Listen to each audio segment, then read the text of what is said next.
Hi, everyone. Judge Andrew Napolitano here for Judging Freedom. Today is Tuesday, April 25th, 2023. It's about 11 o'clock in the morning here on the East Coast of the United States. Phil Giraldi joins us now. Phil, always a pleasure. Welcome here. Since last we spoke, NBC News, the New York Times, and some others have been reporting that the documents that Jack Teixeira is accused of having leaked to the public were in fact leaked as far back as February of 22, at the start of the Ukraine war. If this is true, does this reinforce the view held by perhaps you and some of our friends and colleagues that this has been a controlled leak? It was not some 21-year-old fooling around with his buddies in a chat room, but information that was slowly and deliberately given to him, knowing he would misuse it? Well, I think it opens two doors in this situation. The one is that if this was not something that was spoon-fed with the expectation that he would leak it, then this is an egregious example of a lack of security in our government in terms of controlling what they considered to be classified information. So we got that kind of thing to hang on them, wondering how this could have run for more than a year without anyone noticing it, unless it was a controlled leak. And yeah, I'm very suspicious of that. I don't see at this point very much in a way of evidence, because this guy's not being allowed to speak. Odd situation where his lawyer not even hinting at anything that might be in his defense. And I'd like to hear more about what his motivation was and how this was carried out mechanically. How did they do it? Who gave it to him? And if somebody didn't give it to him, what drove him to do this himself? Does the observation that this is totally off the front pages reinforce the view that the government itself was behind the leak? Yeah, it does. Though on the other hand, it could be the other theory, that this was a total embarrassment for the people who run the security inside our government. And the media might be trying to give the government a freebie on this one, that they want to cover up the failure to identify this guy much earlier. But yes, it could also be the other way, that it suggests that the government had a hand in this and the media is doing a cover-up. So the government has not denied the authenticity or the accuracy of the documents. Secretary of State Blinken has not discussed them publicly. Secretary of Defense Austin has not spoken publicly since he materially lied to the United States Senate Armed Services Committee. And the press doesn't want to talk about this at all. I'm thinking the government is embarrassed. The government is humiliated. The documents are accurate. They want this stuff to go away, and they want Teixeira to be sent away for 20 years. Yeah, I think that's a good way to read it. This is an embarrassment no matter how you look at it. And we're basically in a situation where the mainstream media will cover up anything that the Biden administration does. We've seen a number of incidents in just the past week where there's been, an IRS whistleblower talking about the seeking to investigate Hunter's taxes, which is being covered up. And there's so many stories coming out now; it's just incredible. But I quite agree. This is the media doing its job, which is to protect the government, not to find out what the government is doing.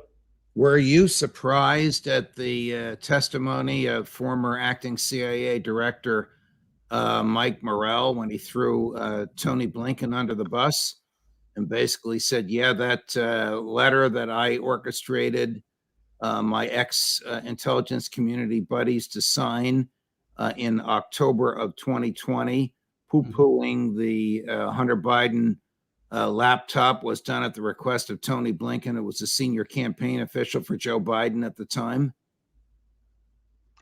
Well, the only thing that surprised me about it was the fact that Morrell had the integrity to actually tell the truth for a change. Morrell has been a running boy for the Democrats for a long time now. He famously wrote a piece back at the 2016 election, um, which was in the New York Times. It was entitled something like, "I ran the CIA and now I'm supporting Hillary Clinton." I mean, this is where this guy's head is. Right. And so I was astonished that he actually told the truth, which in this case, Blinken contacted him and basically told him or asked him to get together at least 50 former colleagues from the intelligence community on this letter, saying that all the stuff about the Hunter Biden laptop was a Russian provocation, Russian disinformation. This was a total lie. There was no evidence for any of that. And this thing came out just before the election, so it could have seriously had some impact on the results. Do you think that the signers of this letter truly believed it, or that they were Republicans who hate Trump or Democrats that feared Trump, and they did it knowingly for political reasons, irrespective of whether there was any truth in the letter or not? That's an interesting question because the list of these 51 people includes both Democrats and Republicans. Yes. 5 former CIA directors who served under both parties. But the interesting aspect of it is they could not possibly have known that this was a Russian disinformation operation because there is no evidence of that. Nobody has surfaced any evidence that the Russians were doing a disinformation operation to help Donald Trump and to denigrate Hunter Biden. So I don't know what they were thinking. You know, one of the signers was Mike Chertoff. Mike and I have known each other since we were both young lawyers right out of law school in Newark, New Jersey, in the mid-'70s. He went on to become a federal judge and Secretary of the Department of Homeland Security. He now makes a fortune running these security companies. Why would he? He's also one of the authors of the Patriot Act, one of the great monstrosities in American history. Why would he sully his reputation by getting involved in something like this? Larry Johnson put together photographs of the people who signed the letter, and some of them have false photographs on them because their entire careers were undercover and he didn't want to expose them. They signed their names but not their faces. General, trying to think of the name, ran the CIA and ran the NSA as well. Mike Hayden, Michael Hayden, right, signed the letter. What's with these people that they would do something this political? I'm asking you a lot of questions at once. Are CIA people political people, or are they neutral patriots until after they leave the agency? They're basically people who want to make a lot of money and have discovered very early on in their careers that by going along with the people who are in charge of doling out money, status, jobs, and this kind of thing are the ones they have to deal with and placate. That's what they learn. And so I'm not surprised at any of this, but I'm just thinking that in this case, probably some of these people that one might wonder about, like Chertoff, probably just hated Trump. That might have been the motivation, because there certainly was enough of that going around. Switching gears, President Zelensky released a message over the weekend saying that Ukraine could not begin its renewed counteroffensive until Western nations send more weapons, including military tanks and high mobility rocket artillery. Why would he say that? Why would he make a public announcement like that? Does that type of diplomacy help get him the military equipment he says he needs? Well, that's a good question. In fact, there have been a lot of people asking why he made a statement like that. There has also been a recent report suggesting that he wanted to get some of these advanced weapons so he could attack Russia directly. Now, that would be suicide for Ukraine. So you have to wonder why that statement came out. I think this is what we're seeing here is a lot of these statements are kind of a poker game where he's trying to get more and more out of NATO and out of the United States, and he's playing various tricks, I think, to do that, to set up situations or straw men that even the United States might balk at supporting. The United States, for example, is somewhat nervous about the Ukraine war extending into Russia because the consequences could, of course, be very grave.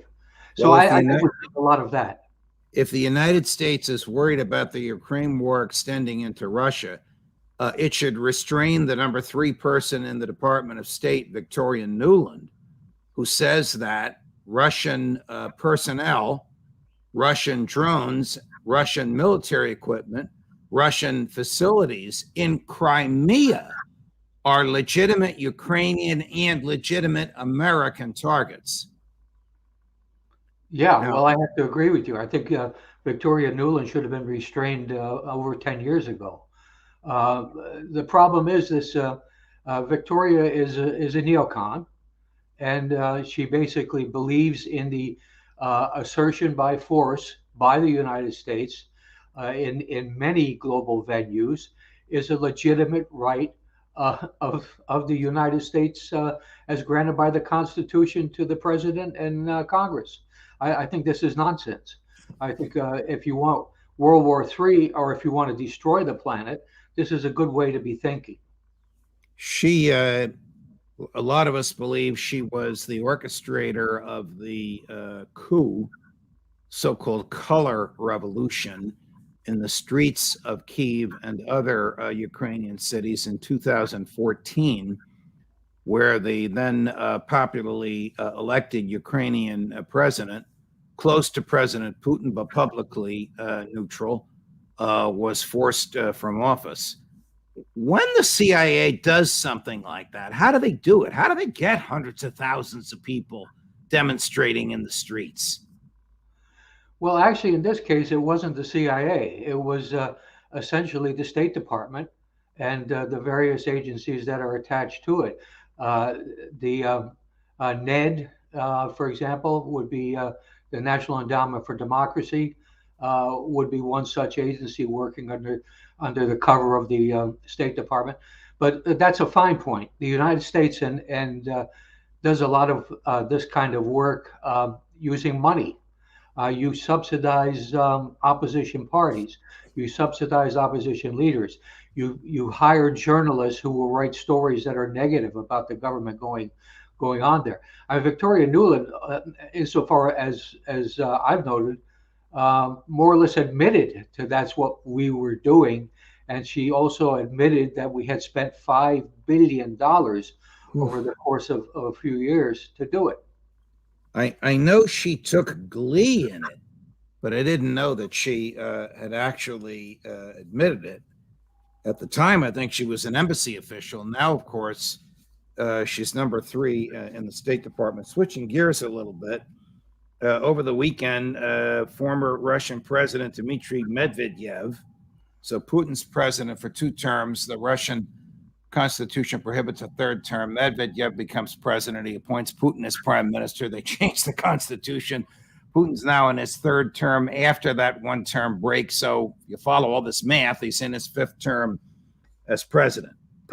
Former President Medvedev is the deputy director of their equivalent of the National Security Council. Here's what he said about Poland. The Poles are once again dreaming of restoring the interstate union with Ukraine and revival of the underdone empire, the Polish-Lithuanian Commonwealth, from sea to sea. Having no intellectual powers for creating a viable image of the future and living up to its reputation of a country toppled over into the past, Poland is drawing inspiration from 400-year-old maps when parts of today's Ukraine still belong to it. Imperial hallucinations are pushing the Polish society into the abyss of severe historical breakage. Emboldened by the current circumstances, Poland has decided that the chance to absorb the remnants of Ukraine is to be taken now or never. This is the same Russian official who said the Russian army might have to move as far west as the Polish border. What is this all about? Well, this is historical realities playing out, as you noted, or he noted. The Polish realm that the Polish leadership is referring back to now was 400 years in the past, and it has not been a reality since that time. This is I don't know. I made my recent trip through Eastern Europe, and I heard a lot of this kind of thing, that Ukraine was going to become a state that will be gobbled up by its neighbors, and quite rightly so.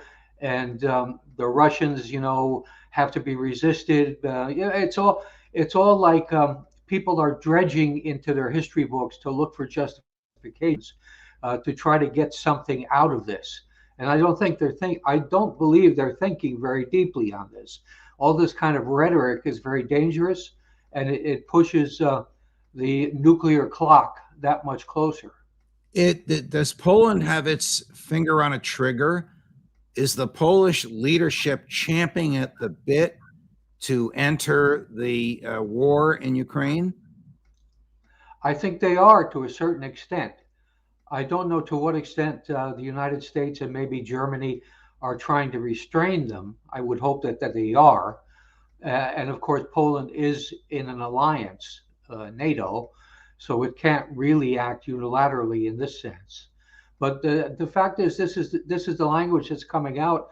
I think there is a reality behind it, and that's very dangerous. So yesterday in New York City at the United Nations, the Security Council, which is currently chaired by Russia, and in this case by the Russian Foreign Minister Sergei Lavrov himself, convened a meeting and said he wanted to talk about ceasefire and peace in Ukraine. Immediately, the American UN representative, the ambassador to UN, sought recognition and jumped down his throat. Staring him in the eye, she said, "Our hypocritical convener today," and looks right at Foreign Minister Lavrov, "invaded its neighbor and struck at the heart of the UN Charter. This illegal, unprovoked, and unnecessary war runs directly counter to our most shared principles that a war of aggression and territorial conquest is never, ever acceptable." And then she and her British and Australian colleagues manipulated the conversation so Lavrov couldn't even begin to talk about what kind of terms would be acceptable for a ceasefire. What the hell kind of diplomacy is this? Well, that's zero diplomacy. They walked out of the meeting too, and were encouraging others to do so. This does not serve our national interest, and it does not serve the interest of Ukraine or Russia or anyone. And I'm just astonished at how, again, we get back to the same kind of page we started on today, which is essentially, I mean, the media has huge responsibility in not reporting these stories in a way that emphasizes just how dangerous they are to the American people and to everybody else. And it goes on and on and on, and they get a free pass, and they get a free pass no matter what they do. I really wonder if, the editors in chief of the Washington Post and New York Times, for example, do they really believe in constant warfare as something that will benefit the United States? I just can't understand where this is coming from. How is the United States benefited when Israeli troops murder Christians and Muslims in Israel, and there's no diplomatic, military, or political repercussion. Yeah, well, it doesn't benefit at all. The United States is basically seen as an enabler of Israel by most of the world, and that's quite correct. And the fact is, the Israelis are is just it's a free fire zone against Palestinians in general, no rule of law, and they have targeted both the Christian and Muslim religions, which which many of the Palestinians adhere to. So it doesn't benefit us in any way. It doesn't benefit the Palestinians. It doesn't even benefit the Israelis. But it's just this constant willingness to cover up crimes that are committed by people that are either in our government or are allied to it is a disgrace. Is this the result of the CIA and maybe MI6 almost bribing the media, not with cash, but with information, and the media printing the intelligence community's version of world events? You and I remember when the media used to be adverse to the government, when the media was doing its best to expose the government, to make it transparent. Today, it's almost as if the media is an arm of the government. And if you accept that premise, is this because of the intelligence community? Well, I would not put it that narrowly. I would say that this is what you say is very true. The media is essentially a spokesman for government policies all across the board, and this comes certainly to some extent from the intelligence community, but it comes from other players too. Defense industries, the Pentagon, State Department plays a big role in terms of contact with actual journalists, probably more so than some of the other agencies. So there's a lot of this going on, and it has, in a sense, destroyed our democracy. If Joe Biden really wants to keep talking about democracy, he better look right, behind him, because what's going on essentially has corrupted our elections, has corrupted our government, and there doesn't seem to be any way out of this. Is there a view in the intelligence community as to whether Evan Gershkovich, the Wall Street Journal reporter now incarcerated in Moscow on charges of espionage, is more likely than not, or was more likely than not, spying for the United States at the time of his arrest?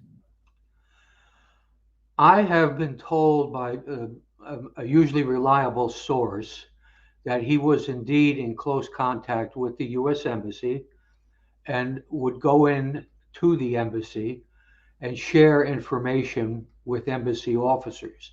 Now, I don't know if those embassy officers were CIA undercover or whether they were regular State Department, but as I say, that's basically what I've been told, that whether you want to call that spying or not, the Russians certainly do see it that way.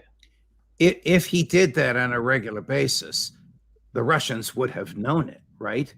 Sure. You have to go through Russian security to get inside the embassy.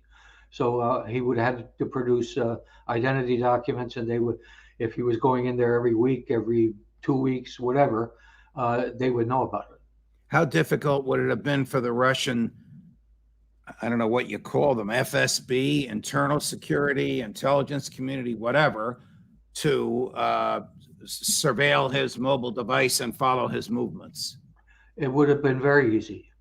Surveilling his device alone would enable them to track him. And then, of course, they'd be getting all of his phone calls and that sort of thing. So I think he was probably quite aware of that. And so there were things that he would probably do to avoid falling into that kind of trap. But if he's actually going into the embassy and talking to people, that was for him a risky thing to do. And it's not uncommon for CIA officers to masquerade as embassy officials, just as it's not uncommon for the Russians to do the same here. Yeah, I mean, I did that myself about 4 times. Okay. It's not the time for confession. But Phil Giraldi, always a pleasure, no matter what we talk about. Thank you very much for joining us. So thank you for having me on again. Of course. Wow. If you like that, like and subscribe. And of course, more as we get it. Judge Napolitano for Judging Freedom.